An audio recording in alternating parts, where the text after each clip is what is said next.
بسم اللہ الرحمن الرحیم۔ گھونسلہ لگاؤ پرندہ بچاؤ مہم کے حوالے سے جب میں نے پوسٹیں لگانا شروع کیں تو کچھ دوستوں کا سوال یہ تھا کہ کیا ہمارے ان گھونسلوں کے اندر پرندے رہنا بھی پسند کریں گے یا نہیں۔ تو دوستو، یہ جب میں کشمیر سے پاک پتن شفٹ ہوا تو میں نے اپنے گھر کے اندر 2 گھونسلے لگائے اور اس کے اندر فوراً ہی یہ جوڑی آ کر رہنا شروع ہو گئی۔ تو جہاں پر ہم نے درخت لگانے ہیں اس کے ساتھ ساتھ ہم نے ان پرندوں کو تحفظ دینا ہے تاکہ ان کی نسل جو ہے وہ پروان چڑھ سکے۔ ابھی آنے والے دنوں میں ان کے انڈے اور بچے دینے کا ٹائم شروع ہونے والا ہے۔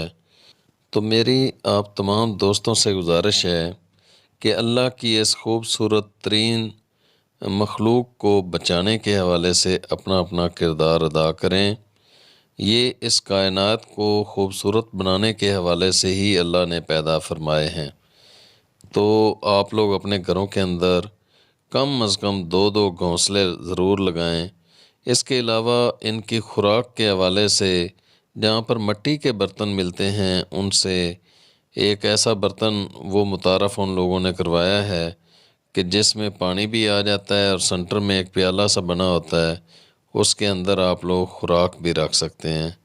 تو اگر ہم میں سے ہر بندہ 2 گھونسلے اپنے گھروں کے اندر لگا لیں اور اس کے ساتھ خوراک کے حوالے سے وہ برتن لے لیں تاکہ ان کی خوراک اور ان کا پانی بھی ہم اپنے گھروں کے اندر ان کو مہیا کر سکیں۔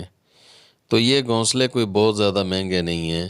ان گھونسلوں کی وجہ سے اگر یہ پرندے ہمارے گھر کے اندر آتے ہیں تو یہ ہمارے گھر کی خوبصورتی کو بڑھائیں گے۔ تو آپ دوستوں سے گزارش ہے کہ اس طرح کے 2 گھونسلے اپنے گھروں کے اندر لازمی طور پر لگائیں، اور جن دوستوں کو ان کے بارے میں کوئی معلومات درکار ہوں تو وہ میرے اس نمبر پر رابطہ کر لیں۔ ہم نے پاک پتن کے اندر سینکڑوں گھونسلے لگانے کا تہیہ کر رکھا ہے۔ انشاءاللہ 12 گلیاں ہم بنا رہے ہیں۔ اس کے علاوہ ہم سکولز اور اس طرح کی جو عمارات ہیں یا جو ہمارے پارک ہے جناح پارک کے نام سے، اس کے اندر ہم انشاءاللہ سینکڑوں گھونسلے لگانے جا رہے ہیں تاکہ ہمارے پرندے ان کے اندر اپنا گزر بسر کر سکیں۔ اگر آپ لوگوں کو یہ ویڈیو اچھی لگی ہے تو اس کو شیئر کر دیں۔ بہت شکریہ۔ السلام علیکم ورحمۃ اللہ۔